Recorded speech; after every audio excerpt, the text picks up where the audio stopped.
BFM Politique. Benjamin Duhamel. Michel-Édouard Leclerc, invité de BFM Politique, et je signale à tous ceux qui nous regardent chez eux à la maison que vous pouvez interpeller Michel-Édouard Leclerc directement en flashant le QR code qui apparaît à la droite de l'écran et nous relayerons vos questions tout au long de cette émission. Michel-Édouard Leclerc, pendant plusieurs mois, vous êtes venu sur BFM TV, parfois dans BFM Politique, pour parler d'une inflation qui battait des records. Les chiffres aujourd'hui sont tout autres. La hausse des prix en février est passée sous la barre des 3%. En janvier, vous vouliez, je cite, casser la gueule à l'inflation. C'est bon, elle est à terre, l'inflation ? En tout cas, je pense qu'on a gagné notre coup. En privé, tout à l'heure, on parlait de boxe. Métaphore de quelqu'un qui, à la présidence de la République, en fait aussi. Évoquer les photos Voilà. du président de la République. Voilà. Et en fait, c'est vrai qu'on est allé boxer auprès des sociétés multinationales pour ramener une inflation moindre. Je pense que 2024, toute chose par ailleurs, toute chose égale par ailleurs, on sera à 2 à 3 points d'inflation en général.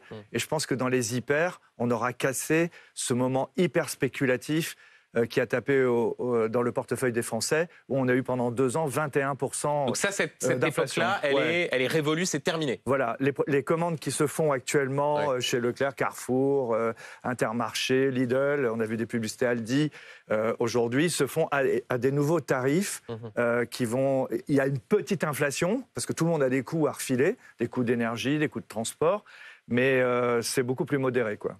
Sur un horizon 1 an. Un an, parce qu'en France, on a cette particularité unique au monde, c'est qu'on négocie pour 1 an. Oui. Alors, à l'intérieur, quand c'est bien fait, on peut avoir des clauses de révision de prix. Souvent, les consommateurs nous disent « Ah, mais le marché du brut a descendu, le marché du cacao a descendu, les prix ne descendent pas. » En fait, c'est balisé annuellement en France. Probablement pour des praticités de contrôle, c'est une idée ça très administrative. Oui. Dans la réalité, tout le reste, tout ce qui n'est pas français et qu'on achète dans le monde, on l'achète comme ça, quoi. Sans arrêt, les cours fluctuent et on essaye de se battre pour le moins cher. Et on va revenir dans un instant sur la question de ces négociations, mais juste avant, Amandine, toujours sur l'inflation. Oui, puisque vous disiez l'inflation à 2-3% pour cette année, donc ça veut dire que ça va augmenter moins vite. Est-ce que ça peut vouloir dire, pour les Français qui nous regardent, qu'il va quand même y avoir des baisses de prix sur certains alors produits ? Il va y avoir des poches de baisse.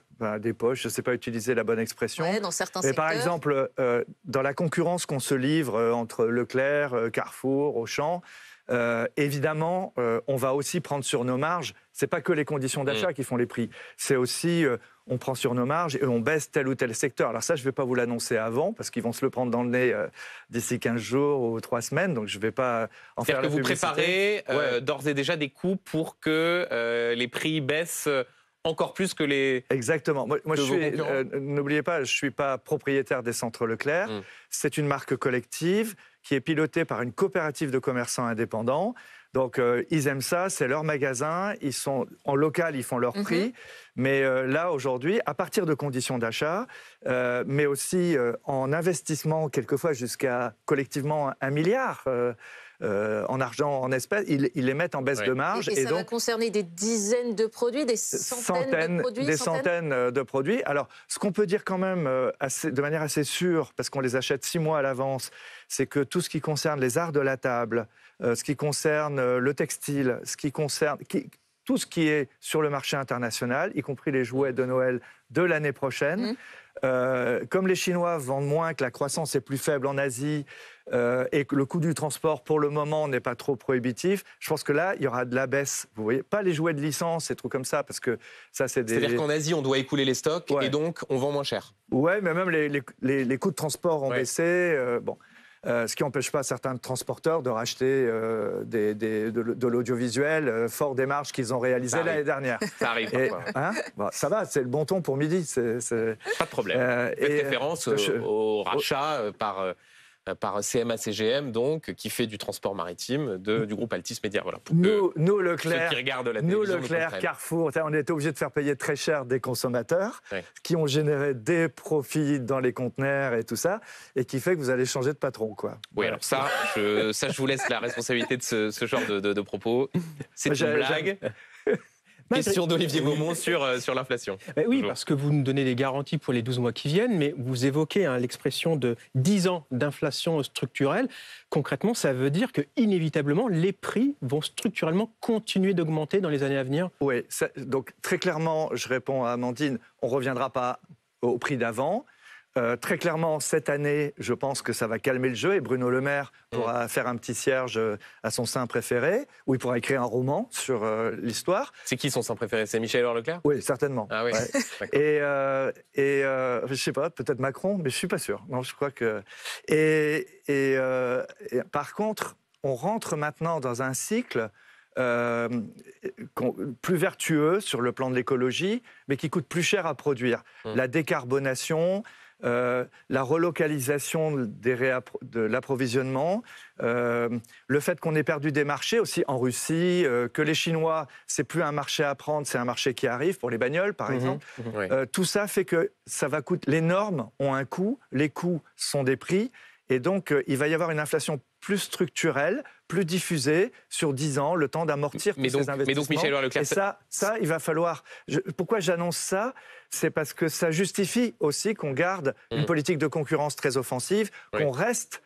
non pas protectionniste à prix cher, mais qu'on reste toujours très actif. Pas une bonne nouvelle pour le portefeuille des consommateurs, parce que ça c'est structurel, mais c'est hors crise exceptionnelle, hors contexte géopolitique, qui est plus que jamais instable encore en ce moment. Oui, mais pour le coup, la crise dont on sort, elle n'avait pas été préparée, elle a même été niée. Enfin, je vous rappelle que quand je venais sur vos plateaux, j'avais l'air d'un peu d'être l'agité du bocal quand j'annonçais des inflations à 4% pour les présidentielles, à 7%, etc. Plus personne ne me conteste aujourd'hui le diagnostic, mais à l'époque, tout ça était spéculatif et pas préparé. Même les industriels ne renégociaient pas leur approvisionnement. Donc maintenant qu'on sait, ça c'est derrière nous, maintenant ce qui arrive, c'est que pour fabriquer des bagnoles, pour mettre du carburant plus propre dans les avions, pour isoler l'immobilier, tout ça, ça va coûter plus cher. Mais on le sait, donc on se met en posture de réarmement anti-inflation. Et je pense que c'est pour ça que je plaide pour qu'on maintienne une concurrence très vive, interprofessionnelle, et qu'on ne se replie pas en se protégeant. Juste revenir sur ce qu'évoquait Amandine il y a un instant. Très concrètement, là, je pense à ceux qui nous regardent et qui se demandent non seulement quand est-ce que se verront dans les rayons les effets de cette inflation qui décélère, et les secteurs. Par exemple, si on prend l'alimentation, est-ce que vous pouvez dire à ceux qui nous regardent très concrètement quel type de produits vont voir leur prix baisser, ou au contraire, quel type de produits là, pour lesquels vous dites là-dessus, il ne faut pas s'attendre à des miracles? Alors, tous les prix de grandes marques multinationales, les prix transformés, ceux qui sont en partie derrière vous, je ne sais pas si le téléspectateur voit la même image que nous. La laitière, tout ce qui est produits laitiers. En fait, la partie agricole ne descendra pas parce qu'elle est protégée, mais tout ce qui est la marge des industriels, le marketing des industriels, ça va descendre parce que toutes les grandes marques ont perdu des volumes en prenant trop de marge l'année dernière. Et donc, dans les négociations commerciales qu'on a eues là, on n'a pas eu besoin de s'engueuler beaucoup parce que les grandes marques ont vraiment perdu du marché. Et donc, ils réétalonnent, ils réajustent leurs prix. Et donc, nous allons... Donc, dans l'alimentaire ? Dans l'alimentaire, je pense que ce sera beaucoup plus raisonnable. Alors après, il y a des trucs qui restent très chers. La viande, le poisson, ça reste très cher, mais pour des facteurs de rareté, des facteurs aussi de baisse de la consommation, hein, ça c'est clair. Mais d'une manière générale, vous voyez, quand on revient à une inflation à 2 à 3%, sur les produits de consommation courante, ça, on peut, en tant que consommateur, c'est toujours trop, il faut que les salaires suivent, mais en gros, on peut maîtriser. Amandine. C'est pas les pâtes à 40% ou la moutarde à 30%, quoi. Et si on se projette sur cet été, il y a aussi les vacances, puisque vous êtes par ailleurs voyagiste, et les premiers chiffres montrent que les prix du logement et du transport augmentent. Est-ce que vous nous confirmez que les Français, a priori, doivent s'attendre à payer leurs vacances d'été plus cher ? Je ne crois pas trop, non, parce que après 3 ans de Covid, 3 ans de marasme post-Covid et Covid, toutes les destinations touristiques font des gros efforts, les tours opérateurs font des gros efforts. Nous sommes le premier ou le deuxième voyagiste français. Enfin, on vend des produits de voyage dégriffés ou... Et donc, vous ne constatez pas cette hausse de prix ? Il y a un engouement considérable. Alors, c'est plus la préoccupation écologique qui s'imprègne, c'est-à-dire qu'on part moins très loin pour rester juste sur une plage, donc il y a plus de culturel, il y a plus de local, il y a beaucoup de locations à la montagne, par exemple, pendant l'été. Un rattrapage post-Covid, par exemple, sur les prix des billets d'avion, parce que quand on regarde aujourd'hui, c'est quand même plus cher de fait.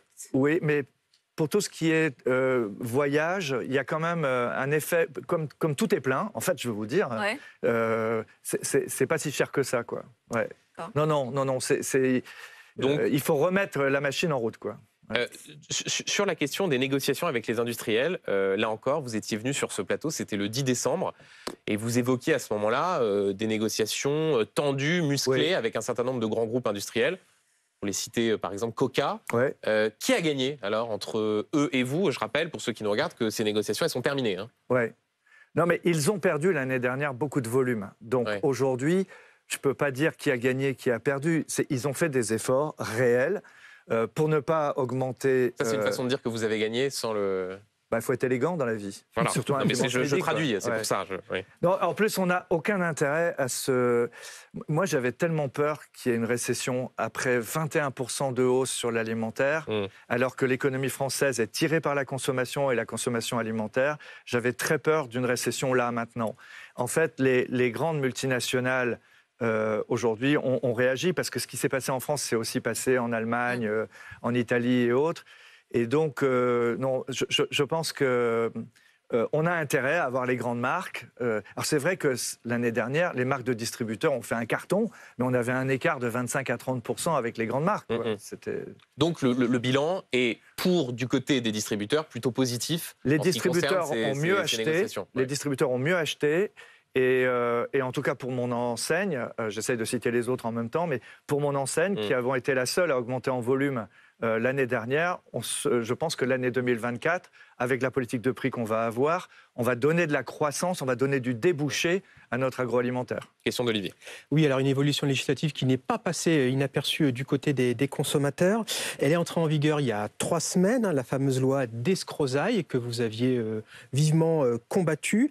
Elle est entrée en vigueur, elle interdit, je le rappelle, les promos, les super promos même sur les produits d'hygiène, la lessive, les couches. Est-ce que vous en voyez déjà les effets dans vos magasins? Oui, mais ce sont des législations que je ne comprends pas. Alors vous voyez, les agriculteurs parlent d'un surcroît de normes, d'un manque de pédagogie, on y reviendra. Là, on nous impose ça.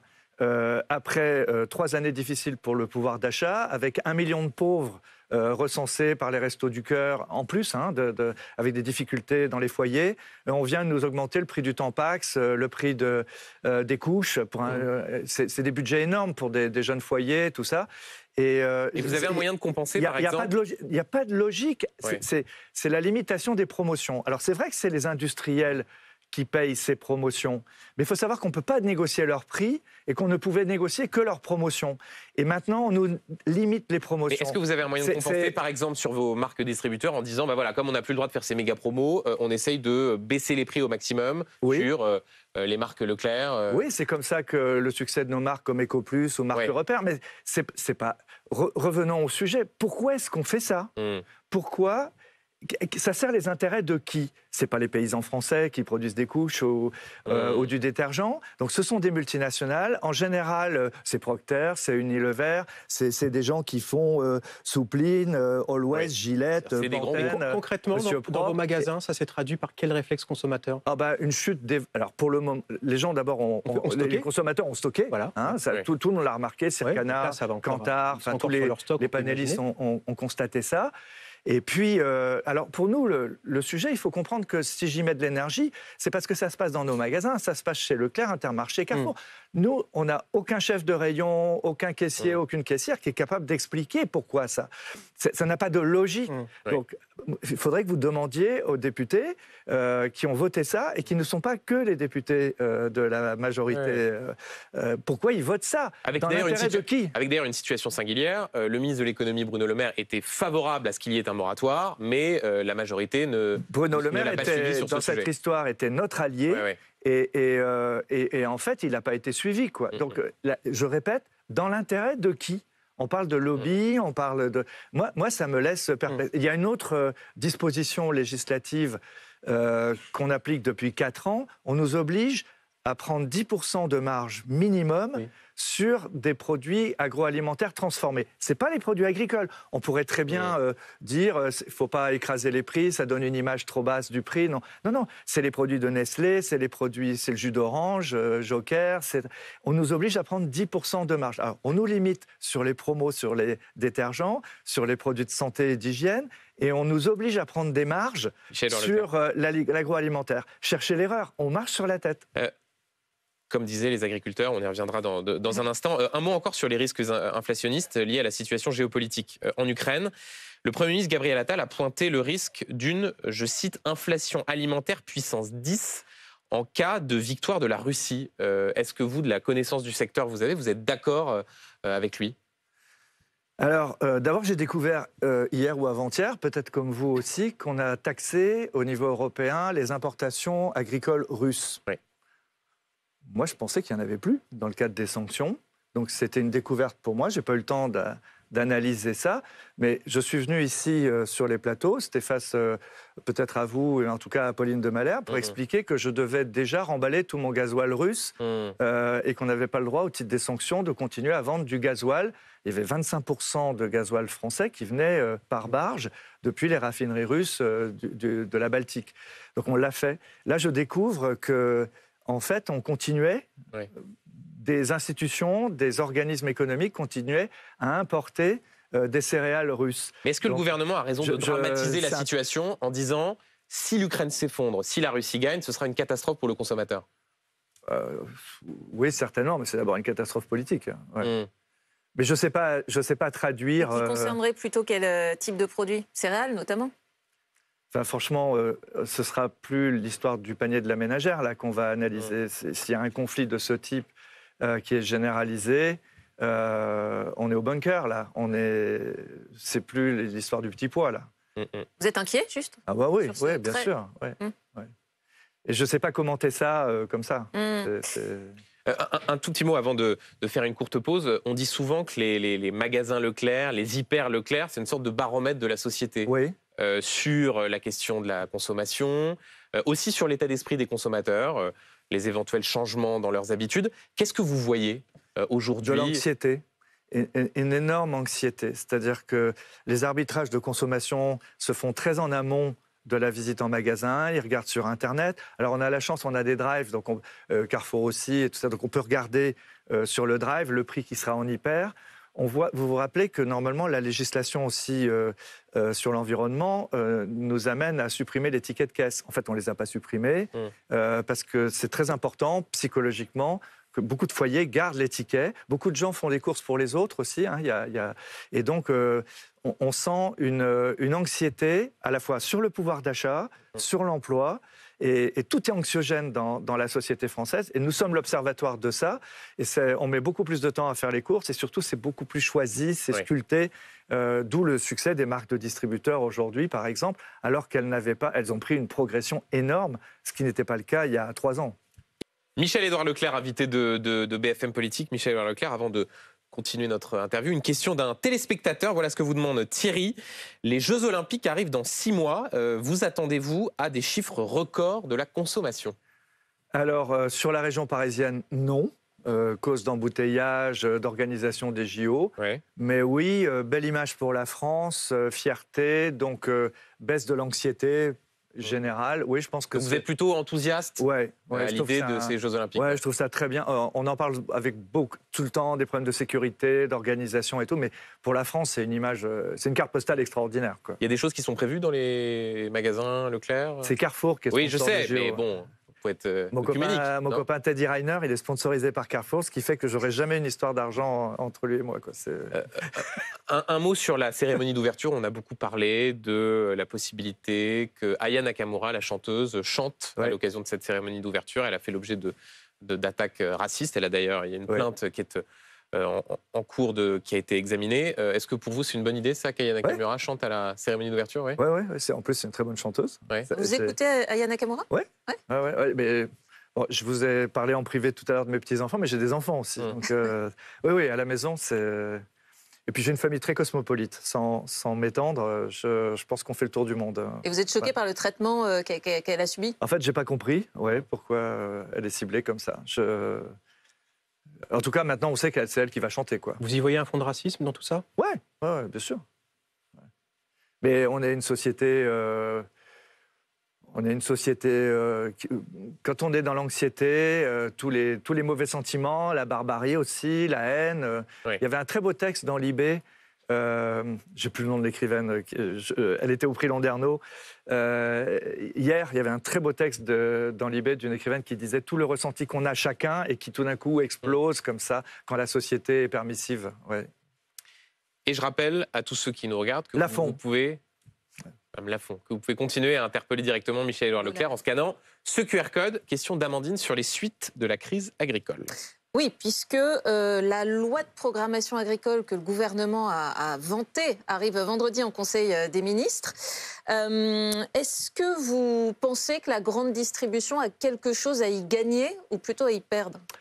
Alors d'abord, comme sur RMC, sur BFM, on me l'a fait beaucoup remarquer. C'est vrai que je ne me suis pas mis au milieu de la cible quand, entre FNSEA, Coordination Rurale, Confédération Paysanne, le gouvernement a été interpellé. C'est-à-dire que vous avez quasiment disparu pendant 3 semaines. Ah ouais. Et je ne sais pas si vous l'avez remarqué, mais mes confrères aussi. Sauf Michel Biérot. Michel Biérot, mais autrement, Thierry Cotillard. On a tous essayé un petit peu. Mais puisque je sais que vous pratiquez la boxe, ou vous allez découvrir la boxe. Moi, j'ai pratiqué les arts martiaux pendant très longtemps, et notamment l'aïkido. Le principe, quand vous vous retrouvez entre 2 tireurs qui se tirent l'un et l'autre, en fait, il faut pratiquer l'évitement. L'évitement, c'est un art de la guerre. Et ninja, si vous préférez. Voilà. Et donc maintenant, vous êtes de retour? Maintenant, le ministre de l'Agriculture va venir répondre aux attentes des agriculteurs, ce qui est quand même dans la normalité des choses.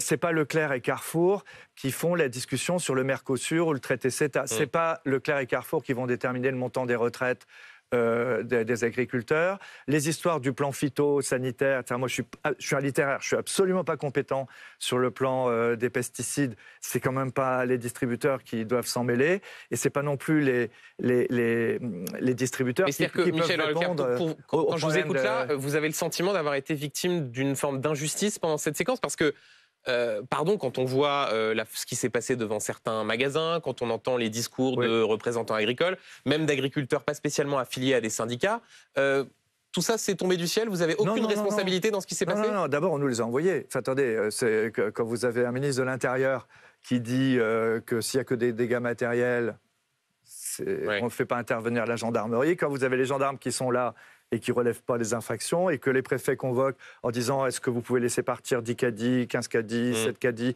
etc. On est quand même dans une théâtralisation dont on n'a pas envie de rester longtemps là-dedans. Donc, en fait, la réalité, c'est que nous, distributeurs, et nos salariés qui sont aussi du monde rural et qui sont aussi enfants d'agriculteurs, on partage une partie des revendications agricoles. D'ailleurs, tous les gens de métier aujourd'hui ont des choses à dire sur cette espèce d'injonction permanente qui vient de Paris ou de l'Europe pour dire ce qu'il faut faire. On n'est jamais consulté. On a une prolifération des normes. On a une prolifération des normes énorme. Et donc, non, ce que je veux dire, c'est qu'on comprend, on a compris au départ la colère. En fait, on la voyait venir. Mais quelle part de responsabilité vous prenez dans ce qui s'est passé? On a une part de responsabilité, comme tous les acteurs de la filière, mais sur tous les sujets que je viens d'évoquer et sur les 40 points que M. Rousseau de la FNSEA demande au gouvernement, on répond à 2 attentes. Vous voyez? Donc une qui est de respecter, de sanctuariser le prix de la matière agricole à partir duquel se fait le revenu des agriculteurs. Et donc je ne conteste pas ça. C'est pas la peine de me mettre dans les pattes que je suis anti-Egalim et tout ça. Et la deuxième chose, c'est la nécessité de mettre de la transparence, puisque moi j'achète pas à la ferme, j'achète pas le lait à la ferme. Nous achetons à des industriels, à Danone, à Lactalis. Et si je ne sais pas, Benjamin, le prix qu'a acheté Danone, le prix du lait auprès du producteur de lait, ça vous demandait de la transparence. Mais simplement, et d'ailleurs ça nous renvoie tous à nos contradictions et peut-être aussi aux contradictions des téléspectateurs. On a passé la première partie de cette interview sur la question de l'inflation et vous nous avez dit on va continuer à essayer de faire en sorte que les prix soient les plus bas possibles. Est-ce que, là encore, il n'y a pas une forme de contradiction avec tout ce qu'on a entendu pendant la crise agricole où on a dit peut-être qu'il faut assumer de payer un peu plus cher des produits d'alimentation pour respecter le fruit du travail des agriculteurs. Est-ce que, par exemple, le coût de la baguette à 29 centimes, le coût de la côte de porc à moins de 2 € le kilo, il ne faut pas dire ça, c'est de l'histoire ancienne parce que ça ne permet pas de rémunérer justement les agriculteurs? Eh bien, ce n'est pas de l'histoire ancienne parce que le pouvoir d'achat, il n'a pas augmenté. Mais ce que vous venez de dire, c'est tout à fait caractéristique de ce qu'on ne pouvait pas dire pendant la période de colère agricole. On ne peut pas... Nous étions dans la même période en train de négocier des baisses de prix à la demande de tous les consommateurs, à la demande de Bruno Le Maire. On était en train d'essayer de casser l'inflation. Et en même temps, vous avez des agriculteurs qui viennent demander des rémunérations et qui viennent demander des hausses de prix. Simplement, on ne parle pas de la même chose, mais ce n'est pas audible. Donc, ce n'est pas la peine de s'y mettre. En fait, je vous le dis aujourd'hui, ce que nous avons négocié, c'est avec des multinationales dont la part de produits français ou de la part de produits agricoles français est... la côte de porc à moins de 2 € le kilo, ce n'est pas avec des multinationales. Ça, c'est un exemple que vous objectez à un discours général. On apprend ça chez les GES, il faut cadrer les sujets. Aujourd'hui, quand je vais négocier du chocolat avec Nestlé ou avec Mars, ça ne touche pas l'agriculteur français. Quand je vais négocier du jus d'orange, quand je vais négocier des produits détergents, etc., vous voyez, l'essentiel de l'inflation était là. Elle était là. Par contre, le revenu agricole, je pense qu'on peut augmenter le revenu des agriculteurs au niveau de la production sans impacter considérablement le consommateur. En tout cas, je prends l'engagement, tout en baissant les prix, de ne pas altérer cette possible augmentation des revenus des agriculteurs. C'est deux choses différentes. Est-ce qu'à la suite de cette crise agricole, pardon d'y revenir, est-ce qu'il y a une forme de changement de doctrine à avoir ou est-ce que vous dites non, on continue exactement comme ce qu'on faisait avant ? Alors, pas exactement, puisqu'on va rentrer dans une économie plus décarbonée. Oui, mais par rapport à ce qu'on entendait pendant la crise agricole. Alors, je vais vous dire ce que je fais, moi. C'est plus simple. D'abord, dans le préférence française, d'accord ? Donc, je pense qu'il faut... je suis d'accord avec Olivia Grégoire, la ministre de la Consommation. Il faut regarder où on achète les choses et ne pas ouvrir la France à n'importe quel produit qui ne respecte pas les normes. Donc ça veut dire que vous êtes favorable à la mise en place de ce nouvel indicateur Origine Info sur le modèle du Nutri-Score pour savoir d'où viennent les ingrédients des produits Déjà la transformés. transparence. Donc ça, vous y êtes favorable? Oui. Après, dans la forme, quelle étiquette, quelle couleur, et tout ça, je ne suis pas compétent. Mais l'idée... Il faut que ça apparaisse clairement sur les produits. Apparaisse clairement. Ouais. La deuxième chose, moi je suis patriote, les centres Leclerc, les intermarchés, les systèmes U, on est dans des terroirs, on vit avec des gens, on prend les mêmes TGV, nos enfants vont dans les mêmes écoles, donc préférence française. La troisième chose, c'est que, par contre, les gros, ils n'ont pas à se planquer derrière les petits. C'est-à-dire qu'il y a des boîtes comme Nestlé, comme Mondelez, Unilever. Moi, je ne sais pas s'ils achètent français. Et donc, quand ils viennent me dire, pour préserver le revenu des agriculteurs français, je vous oblige d'augmenter le prix, on a vu ça, des pâtes de 36%. Bah, tiens, j'en sais rien, prouve-le-moi. Et la loi autorise qu'il ne soit pas transparent. Donc ça, c'est pas bien. Et Michel-Édouard Leclerc, pour préserver justement ce revenu agricole, Emmanuel Macron, à la surprise générale, a annoncé finalement des prix planchers. C'est un peu ce que... Tout le monde le critique, mais c'est quand même un peu ce que tout le monde demande dans l'agriculture. Il faut savoir qu'il n'y a pas, faut savoir qu'il n'y a pas une agriculture. Il y a une agriculture qui s'exporte, il y a un agro-business qui fait d'ailleurs des devises pour la France et qui fait qu'on exporte bien.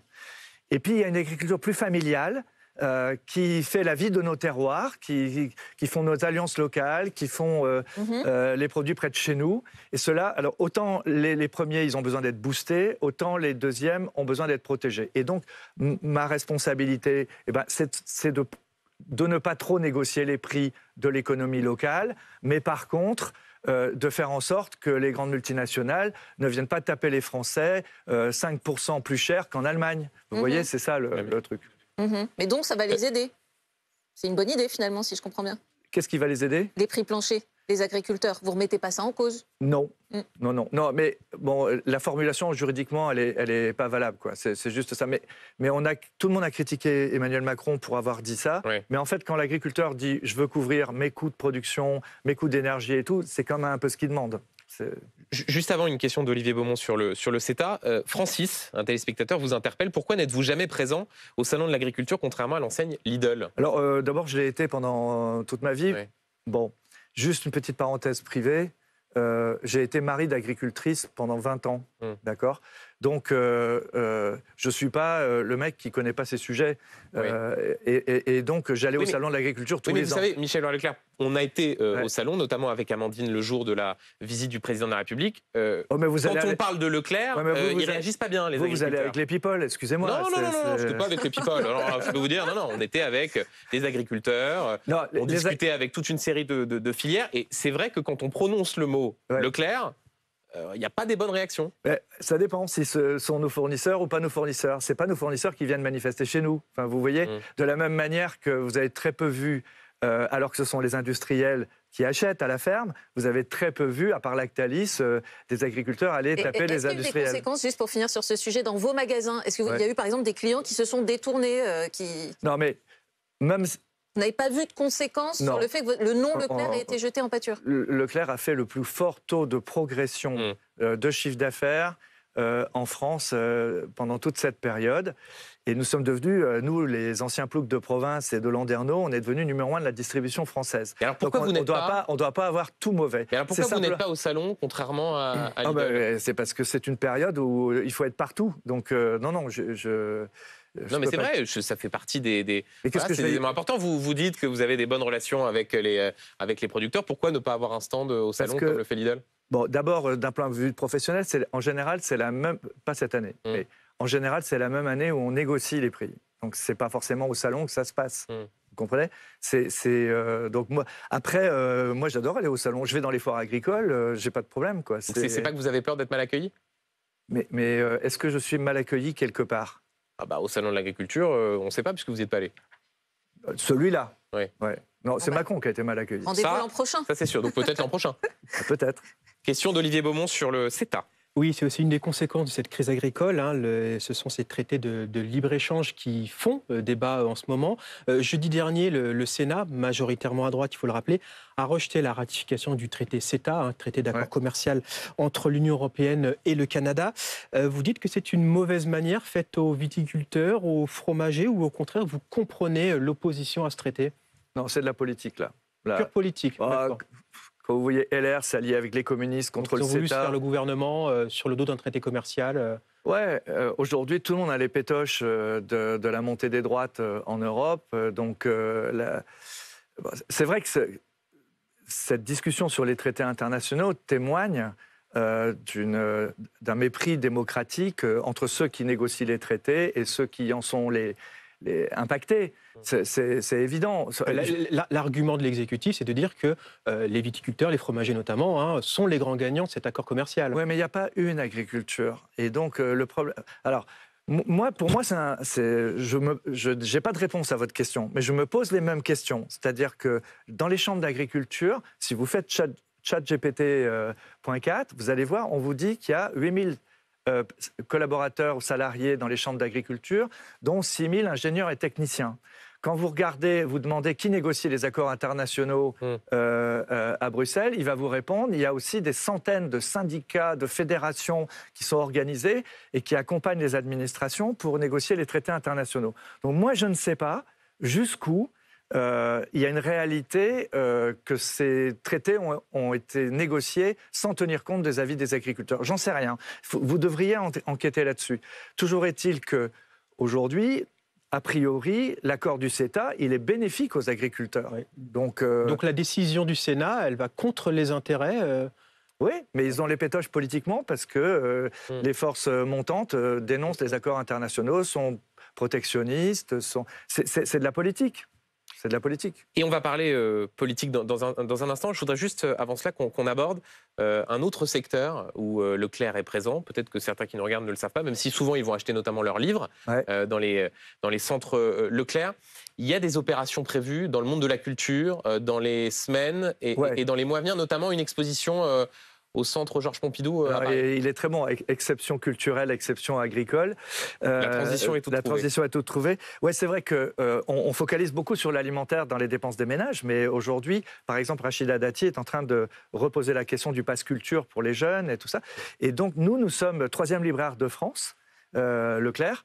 Et donc, bien sûr, à travers des espaces culturels, on fait un très gros chiffre d'affaires, on soutient le secteur livre. On n'a pas de problème de négociation avec les éditeurs, alors même que l'augmentation du prix du papier est de 40%. Vous voyez, ça peut bien se passer.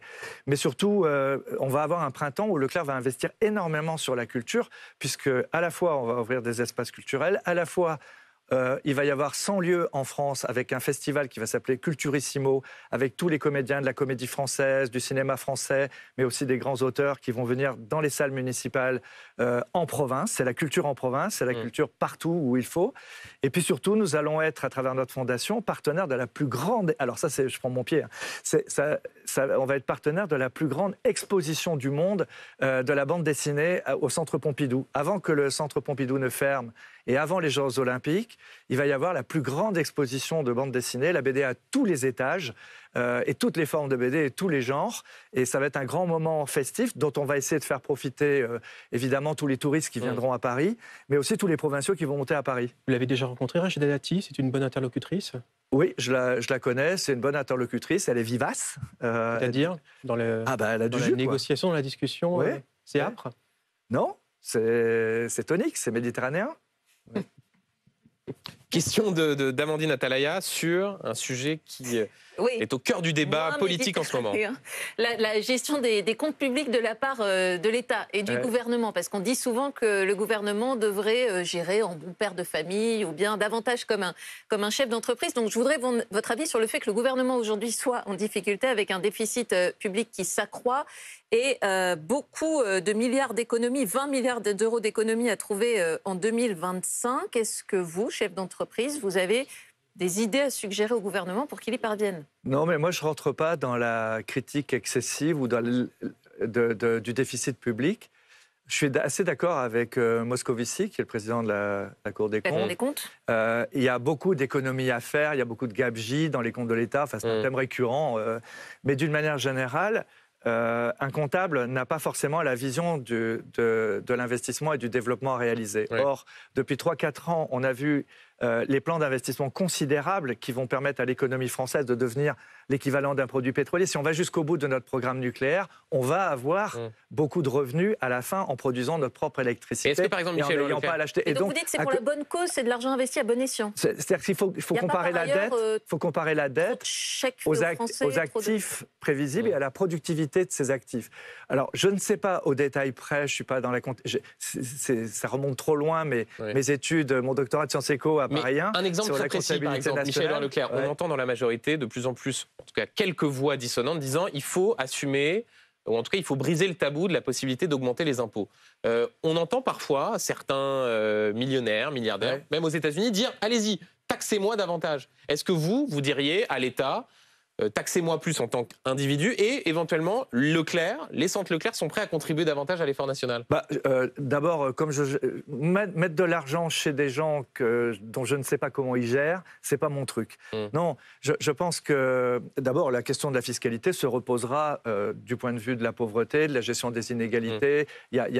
Il faut appuyer tout ça. Mais du point de vue de la relance et du point de vue de la capacité française à subvenir à ses besoins pour tous ces nouveaux investissements, je pense que l'endettement, c'est une bonne chose. Mais le fait de faire contribuer davantage les plus aisés, est-ce que c'est une bonne idée? Contribuer à quoi?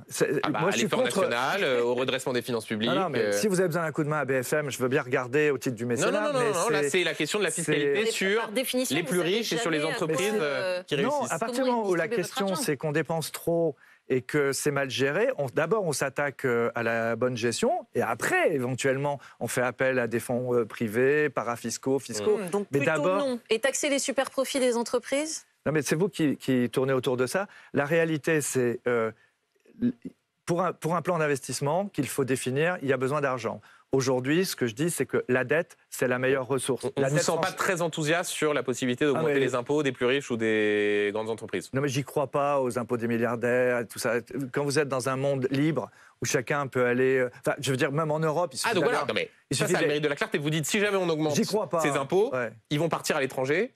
où les grandes entreprises vont quoi, se délocaliser. Mais je ne ça crois même pas au discours, et à la sincérité de ce discours. Quand vous avez dans l'Europe, Luxembourg et l'Irlande, vous commencez...